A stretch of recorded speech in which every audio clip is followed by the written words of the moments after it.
speaker, Mr. Sandeep Sengupta. So, Sandida, I will keep on getting confused with how should I address you, whether I should call you Sandida or I will call you Mr. Sengupta. So, over very warm welcome, and thanks for making your time today in the meeting.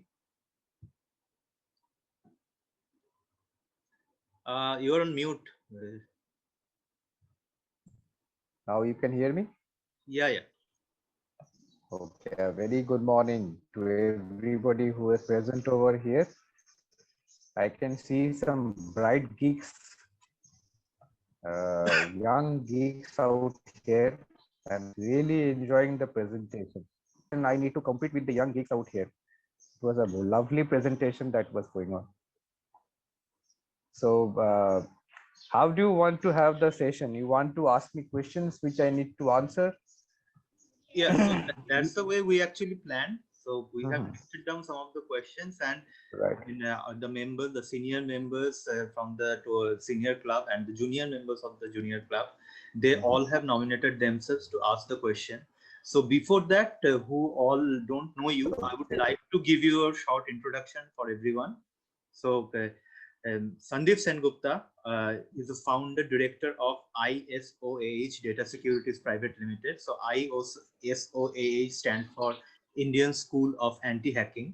He is a lead auditor of ISO 27001, BS10012 Data Protection GDPR, ISO 22301 BCMS for British Standards and Certified Ethical Hacker and CISA. Companies he has audited so far are PwC, KPMG, Tata Steel, SAIL, Capgemini, Genpact, ITC, Airtel, Vodafone, ONGC, National Power Grid, Bandhan Bank, PayU, Vedanta, Accenture, to name a few. I mean, I'm sure many are on the pipeline as well. So he has helped different companies in crisis, and most notably during the Hok Kolorob movement. As far as I remember, I think it was in 2014, right? That's correct. Yeah, 2014 Hok Kolorob movement. He has protected Jadavpur University from the hackers. He worked very closely with the CID and Lalbazar. Lalbazar is the headquarters of Kolkata Police Department, and he is the part of the cyber cell raids. His domain expertise his domain expertise in the vulnerability assessment and penetration testing in networking, web application, data center, mobile apps, ISMS audit, privacy audit, the GDPR gas assessment, ITGC audit, PCI and DSS implementation, risk assessment and mitigation, ISO 27001 implementation and disaster recovery, information security and training. He is the regional committee member of NASCOM and ICT subcommittee member at CII. He is closely associated with West Bengal Government Cybersecurity, the Center of Excellence. Welcome again, Mr. Sandeep Sengupta, for giving your precious time on a Sunday morning. With a round of applause, everyone.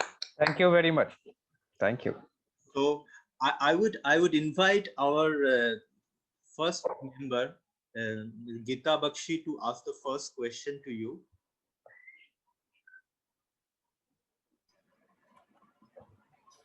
What do you mean by cyber safety? What is the meaning of cyber safety for people like us? We are laymen. We don't know about cyber things. I'm just learning it during lockdown. Okay. Let me change my virtual background. I think the image is flickering a lot. So I will put none over here. I think I am visible, right? Right. Yes. Right.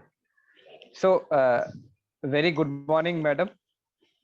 Cyber safety, I would say, see, nowadays we cannot do anything without going digital. Like even if, not just your bank transaction, even if you want to order a food, you go to Swiggy, Zomato. If you want to go somewhere, sometimes, I mean, outstation, you have to order, you have to book a cab like Ola, Uber. So even your booking of airlines ticket, train ticket you are doing on IRCTC or maybe Make My Trip, and you are using uh, net banking, you are using Paytm. So entire every day, in fact, even if you are chatting with your near and dear ones, you are using WhatsApp. So our entire life has we are highly dependent on the, I would say, the digital media. Now, are we really do we really have the knowledge that how to protect ourselves on the digital media? That is not happening. So we make a lot of mistakes. Like I will, yeah, just few days back, somebody was asking me, banking fraud. A lot of banking frauds are happening. So how to stay safe from there? See, there are some golden rules. If you follow, you will be safe. I'm so sorry. You will be safe on the cyber world. For example, most of the banking fraud we have seen that it happens because you say the OTP over the phone. Now, OTP, the one-time password, you have to put on your mobile. You have to put on a website. Suppose you want to go for a NEFT, you have to put that OTP on the website. If you want to book a cab, you have to might be OTP, tell the OTP to the driver. However, if somebody asks you that one-time password over the phone, believe me, 100% cases it's a fraud. Nobody ever will ask you an OTP over the phone.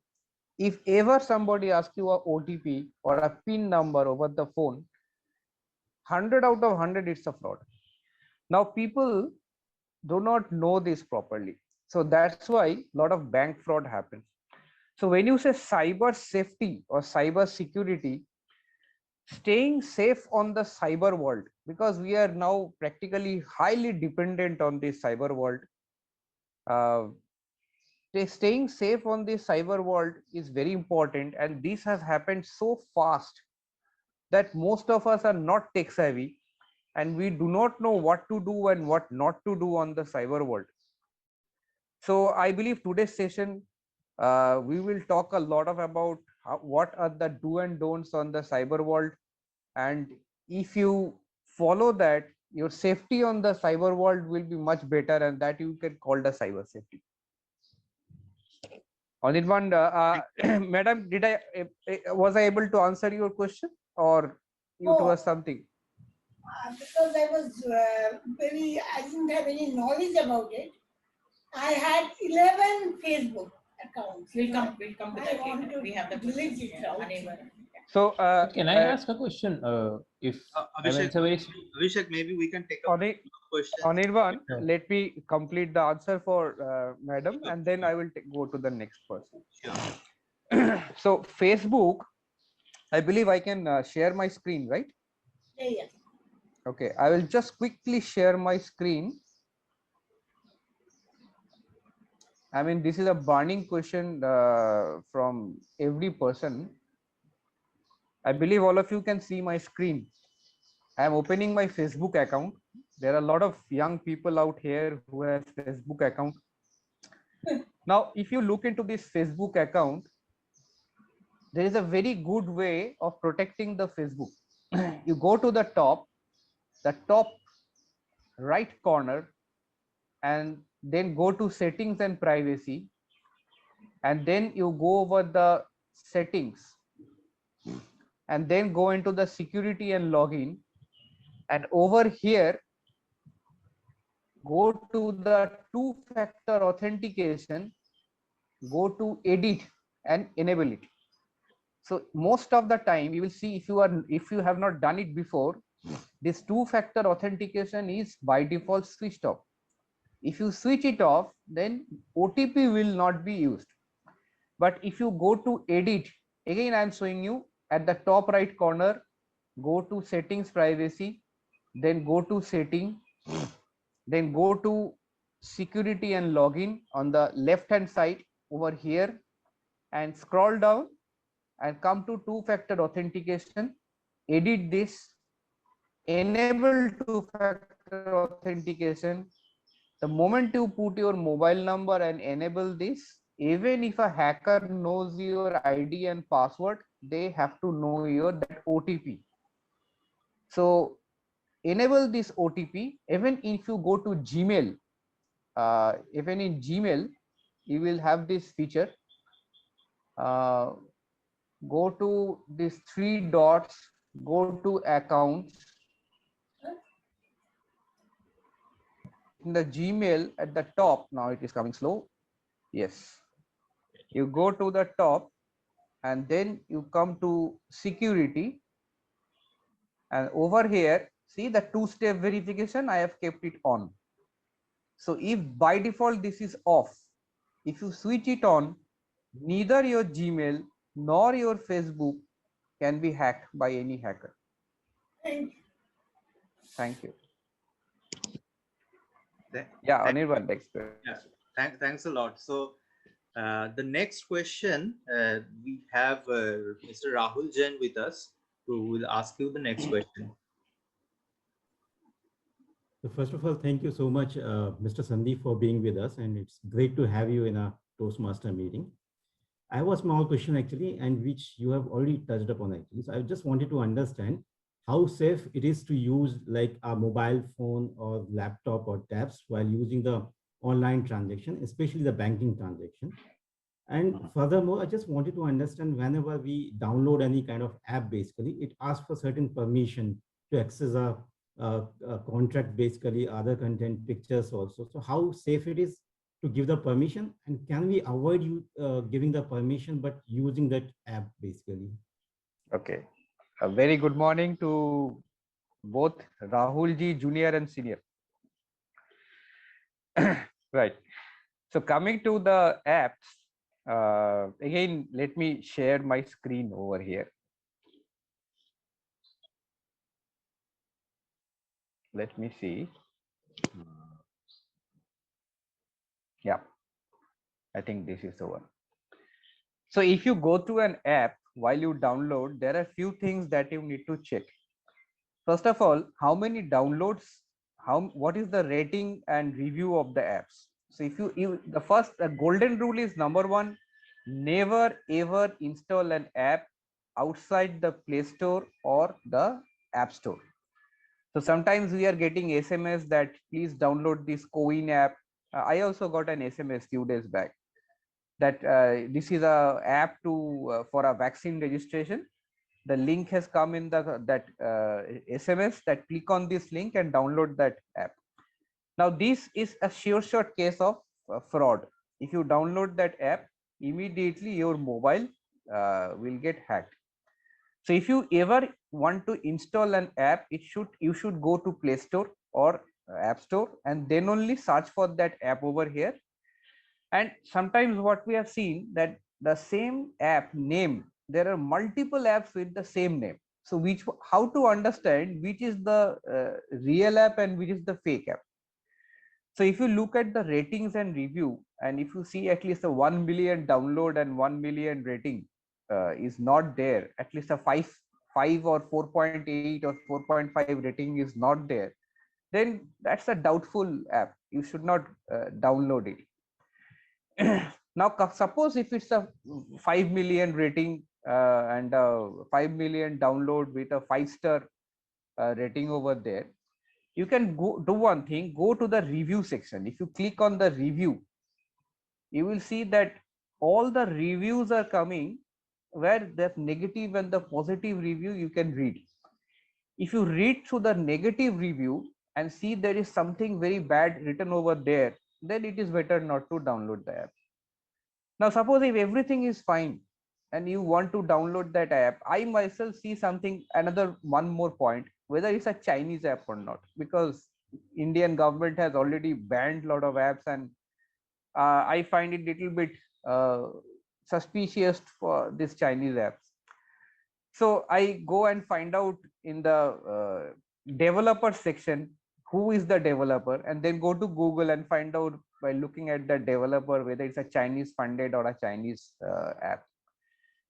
The last thing that you need to find out is what type of access will be taken from the mobile. Now, suppose if an app is taking an access to SMS, basically the app is taking access to the OTP. Now, OTP is your last line of defense. So that should not happen.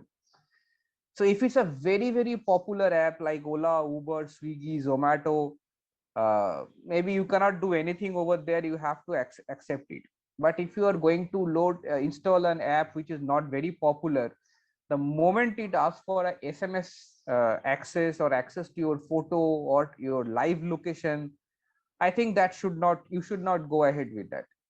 And suppose if you have installed that app, you go to the settings in your mobile handset and go to the app manager or to the app permission and see for any app, you will see that there are a lot of permission which has been given over there, and you have a slider over there which you can slide out to stop the permission.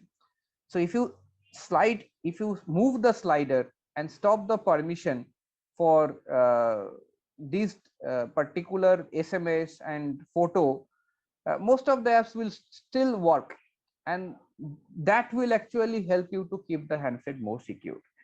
And keep in mind, there are two apps which you should never download in your mobile. That is AnyDesk and TeamViewer.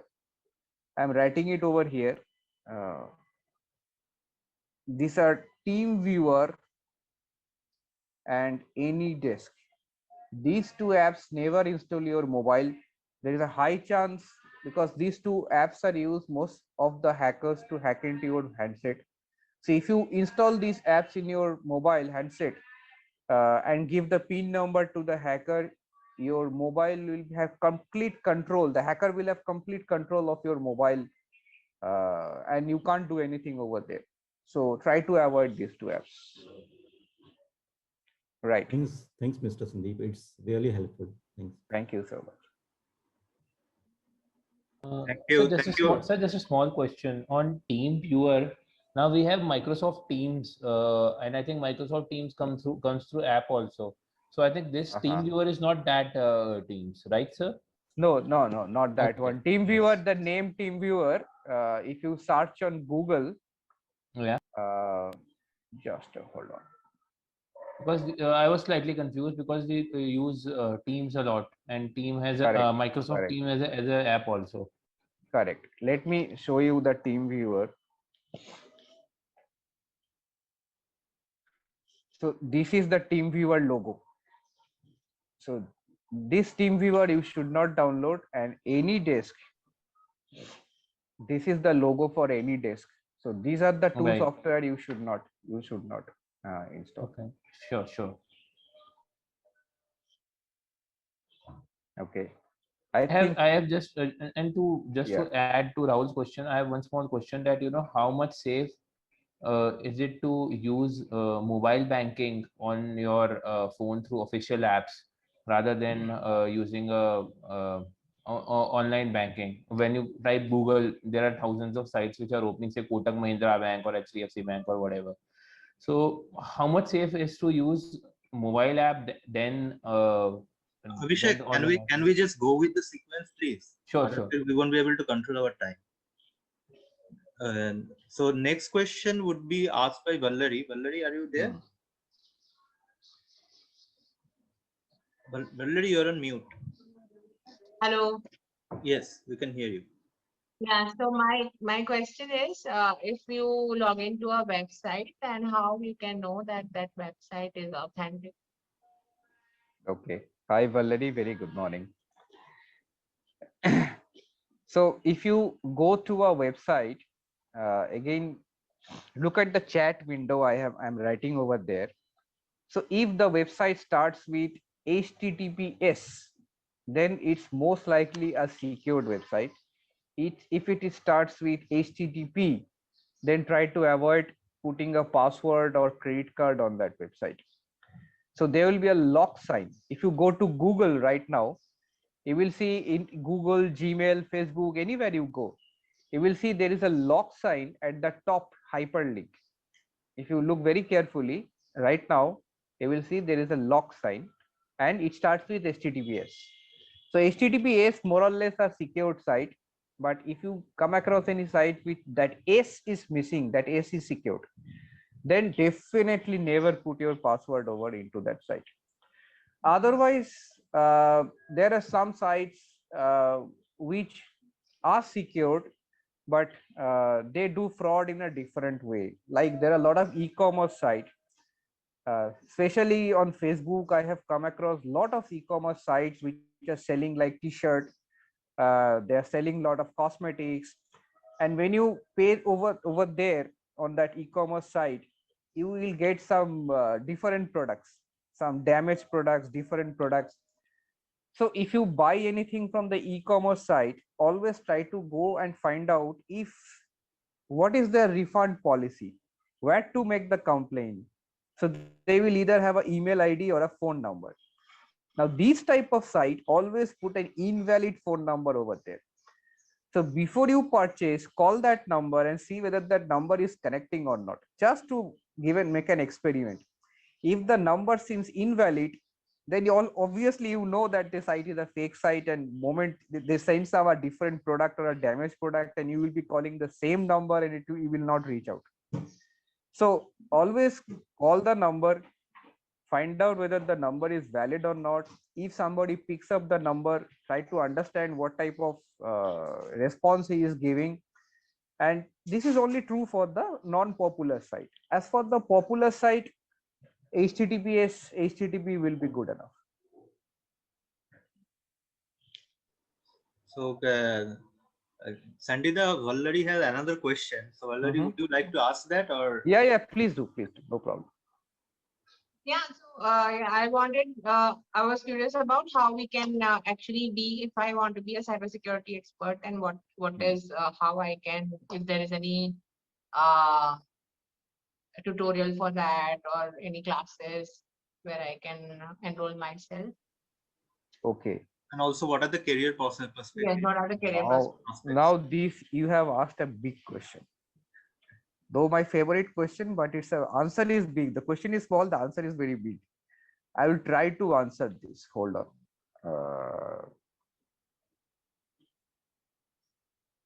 Maybe you can link it with one question that Kushal has asked. That, sir, do you take ethical hacking classes? If yes, then how we can join? Can you see my screen? isoeh.com. Yes, sir. So yes. This is basically isoeh.com. I think just hold on.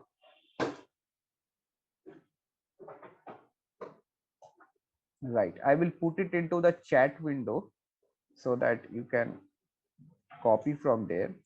So this is our training division in Kolkata, but we are teaching students from all around the world because now everything is happening online. So you can come and join. The only point is, and if you want some free video, this is, you can go and explore this link. Especially there are some 2 hours, 3 hours videos on how to learn ethical hacking. There are a lot of videos out here. These are the tutorial videos on Python, on Nmap. These are the elementary, like live workshop on advanced security, on forensic. See, save your Android from ADB issues, exploit file upload. So there are a lot of tutorials out here, and these are all like easy to access, freely available. So you can explore this second link, the last link, and look into the video. Now, oh, I'm sorry, I think I'm not sending to everybody. Just a minute. I have not sent to everybody. Did you get the links? I think I was directly messaging to Anirban, I believe. I think now in the chat window. Yeah, got it. We got it. Yeah. Right. So this is the third link is isoeh.com, and the last link is the video link. So this is the video link.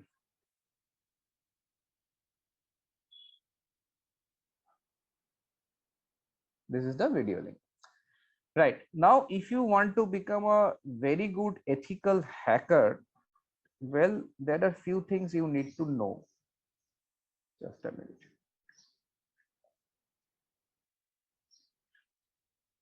If you want to learn ethical hacking, start with Python programming. Very important. This is very easy to learn. Even somebody in class 6, 7 can learn Python programming. You will enjoy a lot. This is very easy to much easier to learn than C programming or Java programming. So always start your career with Python, and then you go into HTML. Again, that is very easy to learn, and JavaScript.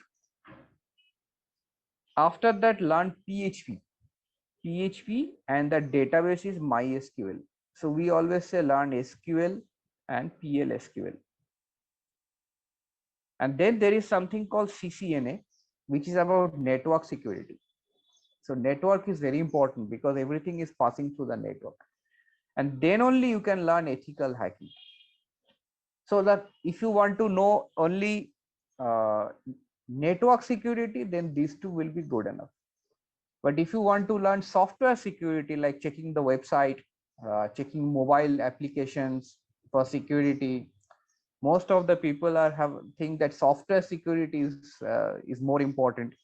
In that case, software, you need to learn all these things, and then network this. And if you are combining, then you are a ethical hacker. You know everything. So if you want to know the tools, there is something called Kali Linux or Parrot Linux. We are nowadays using Parrot Linux. So this is a Linux, Parrot Linux. This you need to play with. I never say operating system you need to learn. You need to play with the operating system to basically learn a lot about it. So Parrot Linux is something we are using nowadays, and this Parrot Linux comes with 500 pre-installed hacking tool. Same with Kali Linux. So if you download this Parrot Linux or this Kali Linux and run it using a virtual machine, I don't know how many of you are having a virtual machine. The beauty of virtual machine is like you don't need to install this Linux. You can have Windows and run the Linux from the Windows without getting rid of the Windows. So you can have one operating system running from another operating system, no installation needed. That is called virtual machine. So virtual machine is a free to download from the internet. So you can download a virtual machine like Oracle VirtualBox, and then run this Kali or Parrot, and you can play with it. So this is in a nutshell what is needed. I'm making copy pasting it in the chat window. If you want, you can have a look later on searching on Google. Yes, sir. I have heard that using these is dangerous and it could destroy our computer. Like if we write something wrong in the Kali Linux or Parrot Linux. So, is it true? That is somehow true. It will not fry your computer. Hardware will not be gone, but software can definitely get corrupted. I myself, when I started programming, I corrupted my machine at least 30 times because software, if you run a program and then you delete an important file, obviously your computer will not start. But it's not a hardware problem. Hardware is still good, but the software, like the operating system, this gets corrupted, and you have to reinstall that operating system. So that is how you learn. So if you want to learn, you have to, well, I'm sure that your machine will get the software will get corrupted 2 to 3 times, and you have to run around to get the operating system again reinstall. But otherwise there is no harm. Hardware, there is no problem, and obviously you will not get jailed for doing any of this, as long as you are not hacking your next door neighbor's Wi-Fi network.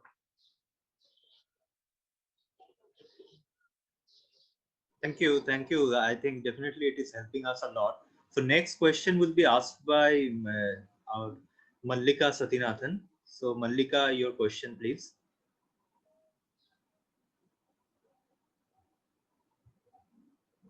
Hi, hi. Thank you so much for this great informative session. So my quick question is, as an organizer, online event organizer, how the credibility also depends on and your security of the site. So I do have the SSL certificate, but is that enough? Do we need to do more? Also, my piggyback, another question is about how do you prevent identity theft? Especially because when you are an online event organizer, your information is out there, and they can have how can the our websites also can get hacked. So those were my questions. Thank you. Right. So, as an event organizer, uh, it depends on what type of platform you are using. Like today, we are using the Zoom meeting. If you are using a free version of Zoom meeting, the recording is getting recorded at a Chinese server. If you are using a paid version of Zoom meeting, you can go to settings and you will be given a choice which server you want to use, the Indian server, the US server, the Chinese server. But this option is not available to you if you are using a free version of Zoom. Furthermore, the Zoom got hacked actually. All the admin accounts, almost like 5 lakh admin accounts got hacked. So what happened? Usually we use the same password everywhere. So the moment that Zoom 5 lakh admin password got hacked, all those people who use the same password in Gmail and Facebook or LinkedIn or Twitter, that password got hacked immediately. So the day that the Zoom admin password was available on the dark web, deep web, a lot of people lost their Facebook account and Gmail account. Now again, as I showed at the beginning, if you have used the OTP, two-factor authentication in Gmail, Facebook, even if that Zoom account got hacked, they would not been able to hack your Facebook and Gmail. So that didn't happen. All the people who lost their Facebook and Gmail account, they didn't activate the two-factor authentication.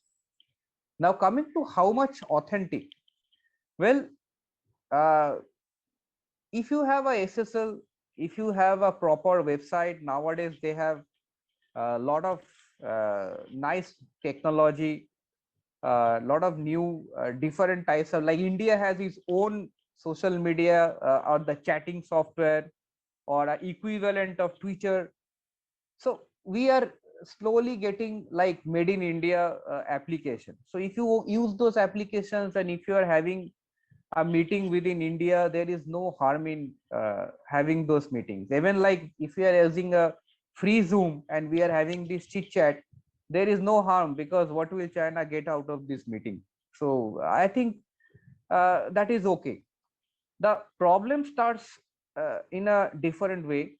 Suppose you are using a Google form to collect lot of people's name, phone number, email ID, WhatsApp ID just before a meeting, because suppose this meeting you wanted to fill up a Google form and get a lot of data from people, and that you export into a Excel sheet, and that Excel sheet gets lost. That Excel sheet is emailed to somebody who should not have it. Or like yesterday my school, I am from South Point. So South Point wanted to have a vaccination program at school, and we were debating whether we want to use a free software or free service to collect the name of the people who wants to come for this vaccination program. Now what we felt, if there is a free service that we are using and people are using their giving their name, their address, their phone number, their email ID, their coin number, their Aadhaar card to this free service, what will they do with that information? Will they sell it to a marketing agency? Because they are giving a free service and nothing is free, nothing comes free. So if they sell it to somebody, that's is not acceptable. So this is how uh, the information gets passed on to the marketing agency. Otherwise, I think nothing is in your control. Like recently, the Air India last 10 years data got hacked, and it was available on the dark web, deep web. In fact, the credit card information was also available. Secondly, the Domino's Pizza the site got hacked, and there are 18 crore data. So Sandeep, those is out of your control. Sandita, we'll be coming to the dark web question. I think we have it enlisted. So just wanted to understand, when we were explaining Zoom, so there was a question that if Zoom account being hacked, so can they access the information in our system? I mean, in laptop or phone or computer or tab? Can the hackers? They can't. No, right? no, they cannot hack into our laptop information. So I told you, when Zoom, there are two problems. One, if you are using a free Zoom, every recording is getting recorded at a Chinese server. So if you are having a very confidential meeting, especially which involves the national security, we should avoid Zoom, because we know that its owner is a person who is a US citizen but with a Chinese origin, and that software does use a Chinese server. But if you're using a paid version, you have an option to opt out from that Chinese server. But if you're using a free version, a copy of the recording will stay with the Chinese server. And the second problem with Zoom is that all Zoom passwords got hacked. So if you're using a Zoom, you must change your password. And if you're using Zoom, you should not use the same password in Gmail and Facebook. Or if you are using it, activate two-factor authentication. Thank you. Thanks a lot. I think. So next question will be asked by Rupkatha. So our children also face a lot of issues these days due to internet. So Rupkatha, are you ready to ask the question? Yes. So my question is, in the pandemic, a lot of kids have started playing online games. Especially in one online game called Roblox, there's a lot of stuff that relates to hacking your account and more. For example, there is a currency called Robux, and there are some people in game who either say, give me your password and I'll give you Robux, or they can say, come to this website and they'll give you free Robux, which is usually also a scam. And it's also shown a lot on YouTube comments, and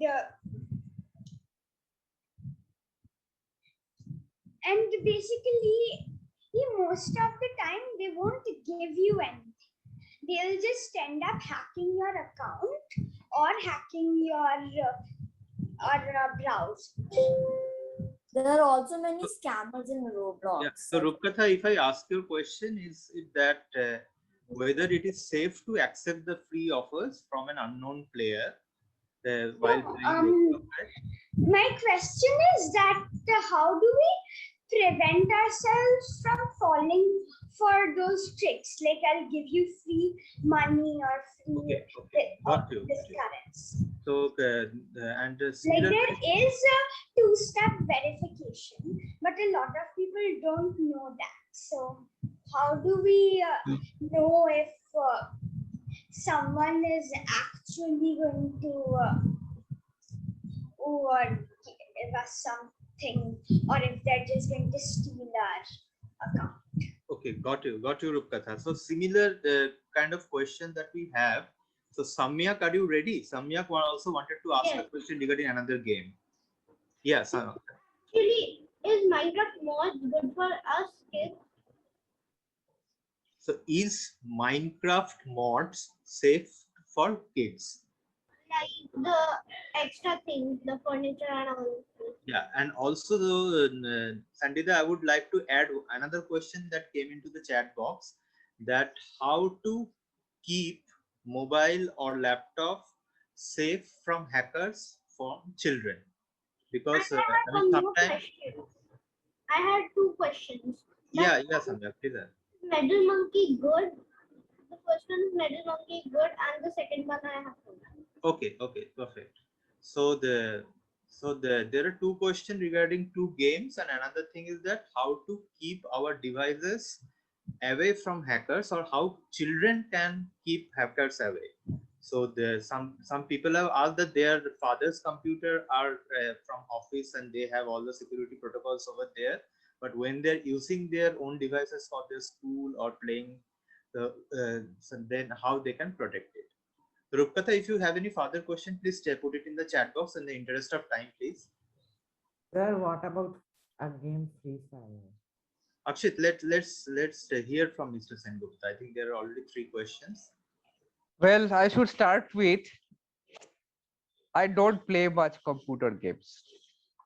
So I have very limited idea about the computer games. I used to play Clash of Kings long time back, but it became so addictive that I stopped it. So coming to games, the first thing that I have seen on online games, people are spending money. I mean, once you get into the addiction of online games, a huge amount of money is almost like paying every day, buying some coupons, buying some free some points, resources. So the first thing you need to keep in mind, don't pay any money while you are playing a game, because the moment you start playing, I mean paying money, you will get into an addiction because it's a quick game, and then you will pay some more money, and finally you will lose a lot of money behind this, I mean while you play the games. Number two, most of these games actually hack your mobile. So while you have installed the game, try to find out, because the game is nothing but an app, and just like any other app, just like I showed you at the beginning, any other app, try to find out what type of access that app is taking. So the app should not have access to your mobile camera, should not have access to your SMS, should not have access to your photo, should not have access to your live location, because a game has nothing to do with all this access. You don't need to give access to your Can I say camera. something? So Anirban, you are on mute. Ikisha, can we just hear from Mr. Sengupta Yeah, sure. for the time being? Okay, thank you. Right. So the moment you give access to all these things to your game, that mobile game, slowly the game is taking I mean complete control of your handset, and then it can read your OTP, it can start the webcam, it can start taking a video, it can start, even if you are giving access to your microphone, it can listen to whatever you are saying. So that should not happen. So if you have already installed a mobile game, go to again that setting of your handset and check what type of access you have provided to that particular app. I would say app, you can say game, they are all same. And if you move the slider, there are sliders, if you move the slider and switch off the access one by one, the game will still, you can still play the game, but the game will lose control of the webcam, of the photo, of the SMS, of the live location. Remove the access from the setting, and immediately you can still play the game without game having access to your handset. Yes, I think Rahul has a question here. Sir, I have a quick question. Just 1 minute. Sure, ask.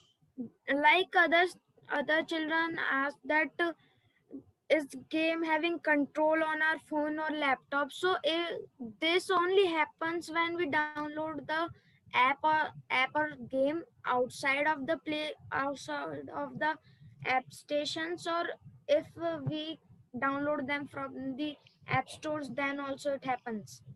It can happen even if you download from the App Store or the Play Store. But sir, I have downloaded many games, and when it was downloading in the App Store, Google App Store, it shows that verified by Play Protect. Yes, but there are at least 400 Chinese app which has been banned by Indian government, but they are still available on the Play Store, App Store. So there is no guarantee. You have to be smart.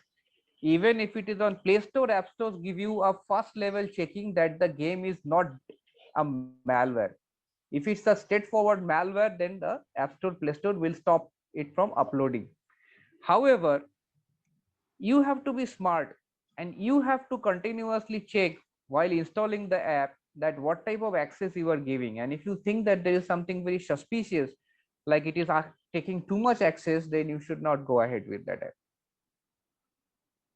Okay, so Sir, I thanks for have a this. very small question. Please request you to please wait for time being, because otherwise all we have already overshoot time. So Sandita, hope you have some time with you Yes, today. yes, I have time. No worries. Thanks a lot. So the next question will be asked by Abhishek Vora. So Abhishek, you are there? Yeah, perfect. Abhishek, you're on mute. So Abhishek, you are on mute. My question is on dark web, and my question is that how are hackers able to access big company databases? Like you gave example of Domino's, then Air India. In fact, in US also there was a gas pipeline or oil pipeline. I don't recall. It was hacked, and some millions of dollars were paid as ransom to the hackers. And what could be the possible implications if various details like credit card details, names, address, etc., are available on dark web? Just to add to this question, what is safe for net banking? A mobile app, official mobile app, or a website? Okay. First of all, what is dark web and deep web?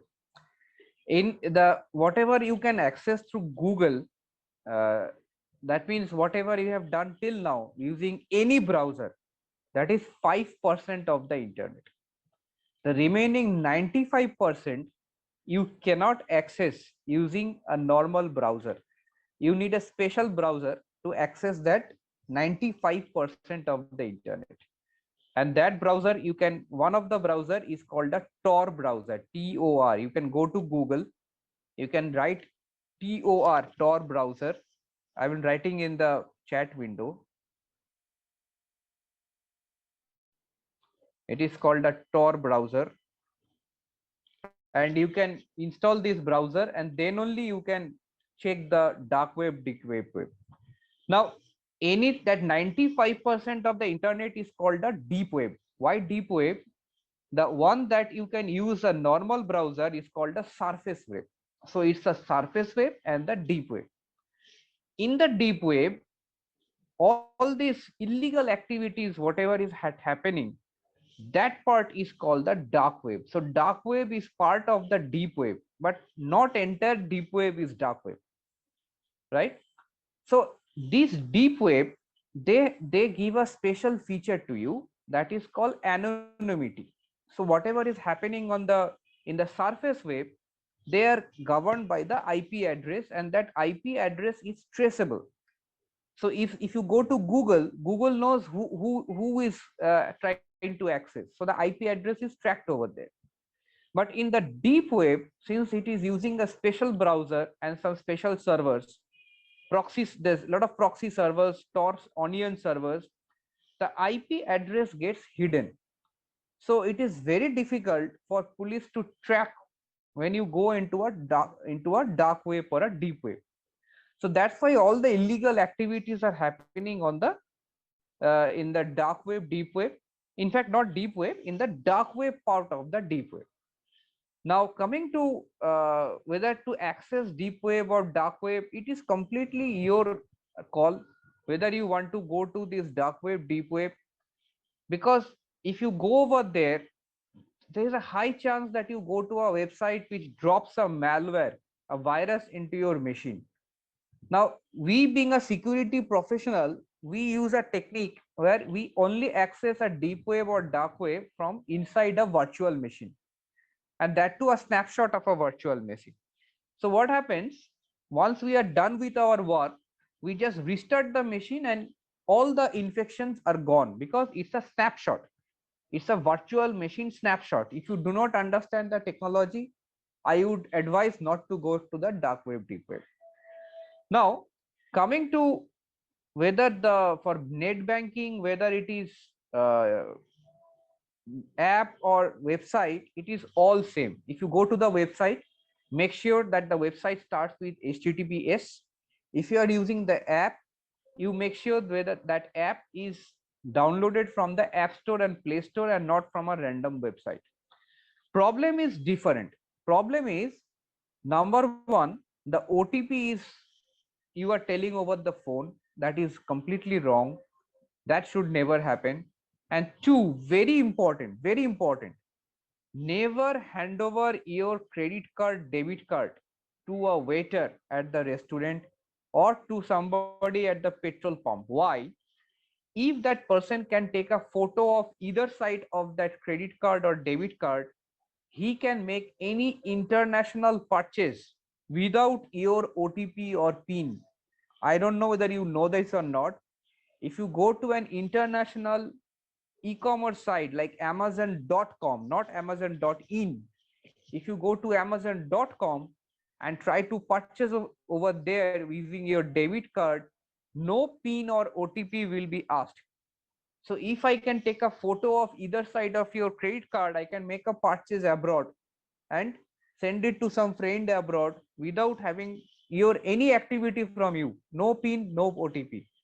So make sure that when you are handling your credit card, debit card, nobody should take a photo of each side, and do not handle your debit card, credit card under a CCTV. Again, the video will show the either side. If I move your card under a CCTV, I can record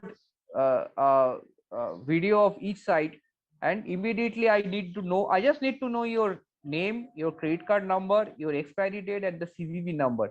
If I have this for information, any fraudulent purchase can happen on a e-commerce site which is from outside the country. So that you should keep in mind.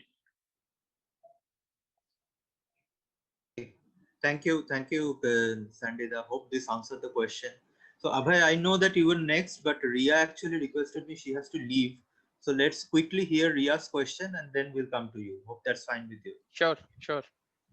Yes, Ria, please go ahead. Yes, sir. Sir, my question is, what are different ways of ATM fraud and how can we ensure ATM fraud safety? Nice question, Ria. Very good morning. So ATM, the first thing that you need to keep in mind that try to avoid those ATMs which doesn't have a security guard standing or sitting or inside or outside that ATM. Most of the fraud has happened in ATM which is not guarded by a security person. Number two, if you go to an ATM, sometimes what the hackers do, they put a skimming device over there. So it's a fake device which is put in just in front of that ATM where you put your card. So before you put your card, just try to see whether that device is a little bit like very secured or it's a little bit loose or there are some sticky gums over there. So if you just if you just what should I say, um, check whether that is a fake one. If you just touch it or just move it, it will come out. If it is a very rigid one put in, against that ATM, then it is fine. Third thing that you need to be careful about while you are putting the pin on that keyboard, make sure that nobody can see that from either outside the ATM and inside the ATM, or there is no CCTV directly above the pin. Usually this never happens, but make sure that your pin should be protected. If you think that somebody is there standing by your side, ask that person to go outside the ATM, that room, or just use the pin just like this, like use your pin covering with the other hand. So these are more or less you need to keep in mind, and never share that pin number to anybody. Sometimes I have seen that senior people who are like senior citizens, they come to the ATM, they say ki, I cannot do it, can you help me with this? So again the fraud starts from there. Otherwise ATMs are okay. Just try to avoid those ATMs which are not manned by security guard. Okay, sir. Sir, I also have another question. Like there is a thing called APK. Is downloading APK safe? So every app is basically an APK if you are using an Android phone. Every app that you are installing is basically an APK file. Like if you are using a Windows machine, if you are playing a games, even if you are using a notepad, it's a exe file. So for Windows, it is exe. For Android, it is a APK. So APK is fine. It's not a problem. Okay, sir. Thank you. Thanks. Thanks, Riya. So the next, Abhay would like to ask you a question. Sure. Yes. Hi, Sandeep sir. Good morning. So I had this simple question. So already we talked about securing our social media accounts, how we can secure those accounts. But what about messaging applications? Like these days we are using WhatsApp, Telegram, and all those applications. So what are the good practices to keep those platforms secured? Right. A very good morning, Abhayji. Even in WhatsApp, if you go to security, login, you will see there is something called two-factor authentication. I don't know whether you have observed it or not. You go to WhatsApp, go to login, go to security, and two-factor authentication can even be enabled in a WhatsApp or a Telegram or a Signal. So if you enable this two-factor authentication, if somebody tries to hack into your WhatsApp, they will need to know that PIN, which only you know and the hacker doesn't know. So every messenger now, this two-factor authentication is now the industry standard for any website, any social media, any chat messenger.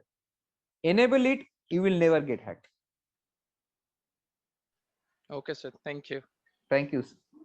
Thank you. So the next question, Susangat would like to ask you a question. Hi, good morning and very warm welcome, Mr. Sandeep, to our Toastmaster. The session is wonderful and we are gaining a lot of knowledge. Quickly, in case of my account getting hacked, my credit card or my bank account, I would like to know what are the steps to follow so that I can lodge a complaint or get compensation from the concerned authority. Thank you. Right. So very good morning, Susangat ji. So suppose if you see that there is a bank fraud or credit card fraud that has happened with you, within 3 days, immediately you go to police station. Most importantly, if you have a cyber cell, go straight to the cyber cell. Like in Calcutta, we say don't go to the local police station because they have no idea about what are the cyber frauds. So we always recommend people to go to the head office, Lalbazar, the police headquarters. They have a cyber cell who are very strong. So go to the cyber cell. If you don't have a police cyber cell, you go to the local police station, lodge a complaint. So it can be a GD, a general diary, or an FIR. Sometimes they refuse to take FIR. So in that case, a general diary GD is also good enough. So take a bank statement of that fraud, wherever that fraud happened, take the bank statement, go to police station, lodge a complaint, a GD. Now with a copy of the GD and the copy of the bank statement, go to the bank, your branch, and write a covering letter that this has happened with me and I want a refund. Like a banking fraud has happened with me, I need a refund. Get 2 copies of that covering letter. 1 copy you leave to the bank manager along with that bank statement and the GD photocopy, and 1 copy of that covering letter you keep with yourself. You will get a refund up to 1 lakh within 7 days. So bank doesn't provide this. They get it from the insurance company. So they have fraud insurance. So they recover it from the insurance company. However, keep in mind, this activity has to be completed within 3 days of your fraud. And bank, you have to send it to the bank either by that covering letter, or if it's a credit card fraud, bank will not entertain it. So what will happen? You have to give a call to that customer support and lodge a complaint and get the ticket ID. So the moment you get the ticket ID, then against the ticket ID, you can send an email to them that these are the bank statement, these are the GD, and I need a refund. So if till 1 lakh into your account within 7 days. Thank you. Thank you. Thanks a lot. So again, we have our little friend Golponodi to have a question for you. Golponodi, are you ready? We can't hear you, Golponodi.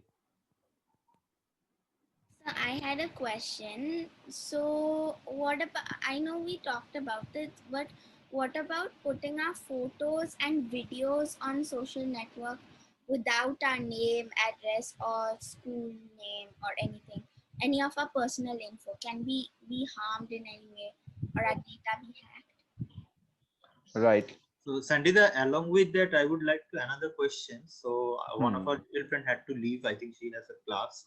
So her question was that sometimes on the online platform, there are people putting their friends or relatives photograph and creating fake accounts, that be it Facebook, WhatsApp, in gaming sites. And so how do we know if the person is fake or real?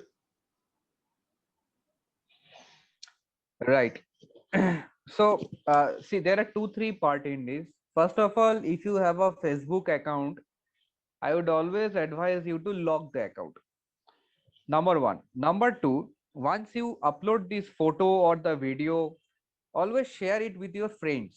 So Facebook allow you to share it with public, share it with friends, share it with friends of friends, share it with internal group.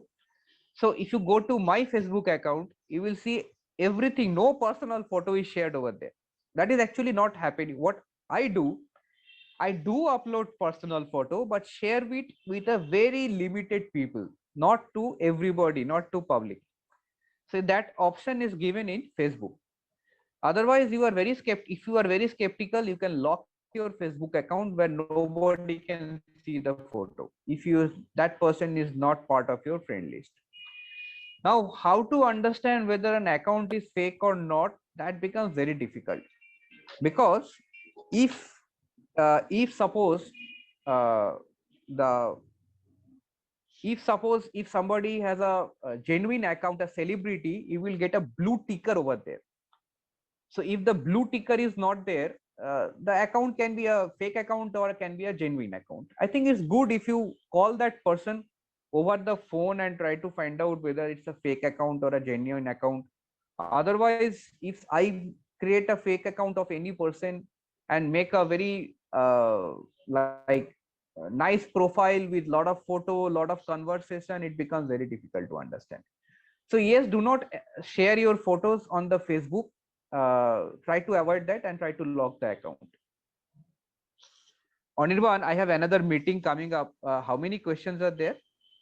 I think I could completely understand that. So I could see that 3 hands are raised. We can take three questions together and maybe we can answer it at one go. Okay, fine. Okay. Sure. So maybe just give me 1 minute. Just give me 1 minute. Sure. Really sorry about it, because people got no problem. excited because of the insightful discussion. Sure.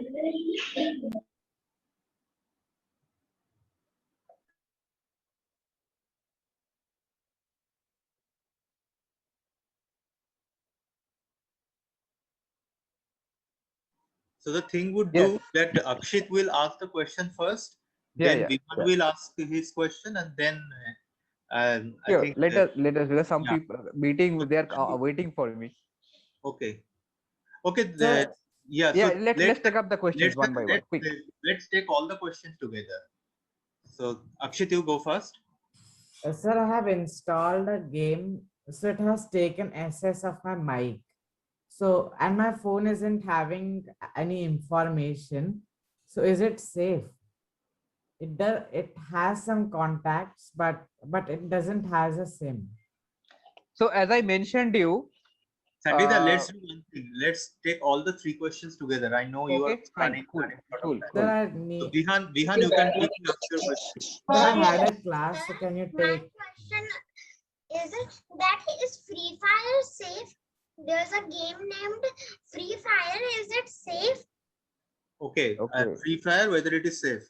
So from Manu Basti, what is your question? Sir, my question is that does India have its own cyber army like China? And Okay. also when will the proper rules according to laws of data will come? Okay, so your question is whether when India is going to have a cyber army like China, and when the proper data protection act will be there in India. Okay, so there are three questions, two related to games and one related to the cyber army and data protection. So all games are safe. You can play the game, but only keep in mind that after installing the game, check what type of permission it has been provided. And if you have given permission to a microphone, well, you can remove it. The game will still, you can go to setting, app manager, go to the permission setting and try to remove that permission from the microphone. I believe the game will still work. But if you think that the game will stop working after you remove from the microphone, then you have to take a call whether you want to still play the game or not. So that's one question, answer to two questions. All games are safe, but remove the permission from SMS, microphone and the video camera.